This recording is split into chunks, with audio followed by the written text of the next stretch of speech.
નમસ્કાર, આપ જોઈ રહ્યા છો TV9 અત્યાર સુધીના તમામ ખાસ સમાચારો સાથે હું છું ઝરણા સોની। વાત કરીએ સ્થાનિક સ્વરાજની ચૂંટણીને લઈને તો વડોદરા શહેર ભાજપના હોદ્દેદારોને કોર્પોરેટર બનવાના જાણે કે અભરખા જાગ્યા છે। શહેર સંગઠનના 19માંથી 9 હોદ્દેદારોએ ટિકિટ માંગી છે। વડોદરા શહેર ભાજપ પ્રમુખે ટિકિટ માંગી છે તો વિવિધ મોરચાના પણ હોદ્દેદારોને કોર્પોરેટર બનવાની ઈચ્છા છે। શહેર સંગઠનમાં નવા ચહેરાઓને પ્રાધાન્ય આપવામાં આવ્યું હતું, ત્યારે સંગઠનની કામગીરીને પ્રાથમિકતા આપે તેવા લોકોની પસંદગી કરવામાં આવી છે। હોદ્દેદારોએ ટિકિટ માંગતા શહેર ભાજપનું આંતરિક રાજકારણ ગરમાયું છે। પાર્લામેન્ટરી બોર્ડે પણ પોતાના નિયમ બદલતા આંતરિક નારાજગી જોવા મળી રહી છે।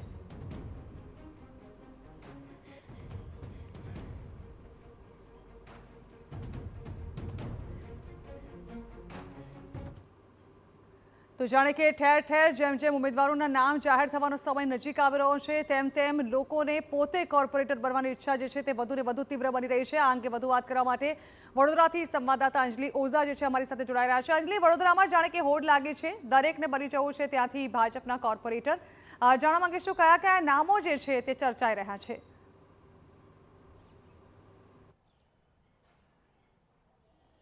બિલકુલ, જે પ્રકારે વડોદરા શહેર એ ભારતીય જનતા પાર્ટીનો ગઢ હંમેશાથી રહ્યું છે। જ્યારથી ભારતીય જનતા પાર્ટી અસ્તિત્વમાં આવી, વડોદરા શહેરમાં ભારતીય જનતા પાર્ટીનું જીતવું એ નિશ્ચિત છે।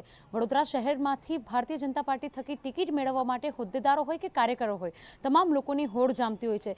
76 બેઠકો માટે 1400થી વધારે લોકોએ પોતાની સેન્સ પ્રક્રિયામાં પણ દાવેદારી નોંધાવી હતી। મહત્વની વાત એ છે કે સંગઠનની જાહેરાત 29મી જાન્યુઆરીએ કરવામાં આવી, નવું સંગઠન જાહેર થયું, નવા પ્રમુખોની જાહેરાત, ત્યારબાદ નવા જે હોદ્દેદારો છે, વિવિધ મોરચાના પ્રમુખ છે, મહામંત્રી છે, ઉપપ્રમુખ છે, આ તમામ લોકોના નામની જાહેરાત કરવામાં આવી હતી। તેવાની વચ્ચે જે વિવિધ મોરચાના પ્રમુખ અને ઉપપ્રમુખ છે તે લોકો દ્વારા જે કોર્પોરેશનની સ્થાનિક સ્વરાજ્યની ચૂંટણી છે તેની અંદર કાઉન્સિલર બનવા માટે પોતે જે નામ છે તે દાવેદાર તરીકે નોંધાવ્યું હતું। મહત્વની વાત કરીએ કે વડોદરા શહેરના જે ઉપપ્રમુખ કહેવાય તેવા કોમલ કુકરેજાએ પણ ટિકિટની માંગણી કરી છે। આ સિવાય ખુશ્બુ રાણપરાએ પણ ટિકિટની માંગણી કરી છે। પરેશ બ્રહ્મભટ્ટ હોય કે અન્ય તમામ જે હોદ્દેદારો છે તે લોકો દ્વારા જે ટિકિટની માંગ છે તે કરવામાં આવી છે। અનુસૂચિત જનજાતિના જે મહામંત્રી છે સુરેશ વસાવા અને ગૌરાંગ ગામિત, તેઓ દ્વારા પણ ભારતીય જનતા પાર્ટી થકી પોતાના વોર્ડમાંથી ઉમેદવારી નોંધાવવા માટેની જે સેન્સ છે તે સેન્સ પ્રક્રિયા સમક્ષ પોતાની દાવેદારી રજૂ કરી હતી।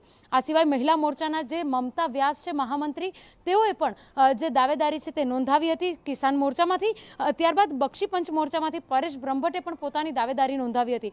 ઉપપ્રમુખની જો વાત કરીએ તો વડોદરા શહેરના જે ભારતીય જનતા પાર્ટી દ્વારા શહેર સંગઠનની જાહેરાત કરવામાં આવી, ત્યારબાદ ઉપપ્રમુખની નામની પણ જાહેરાત કરવામાં આવી હતી, જેમાંથી કોમલ કુકરેજા છે, ભરત ઠક્કર છે અને નરેન્દ્ર પટેલ સહિતના તમામ જે હોદ્દેદારો છે તેઓ દ્વારા ભારતીય જનતા પાર્ટી થકી પોતાના વિસ્તારમાં દાવેદારી નોંધાવી અને કાઉન્સિલર બનવા માટેની હોડ જામી છે। મહત્વનું છે કે 76 લોકોને ટિકિટ મળવાની છે।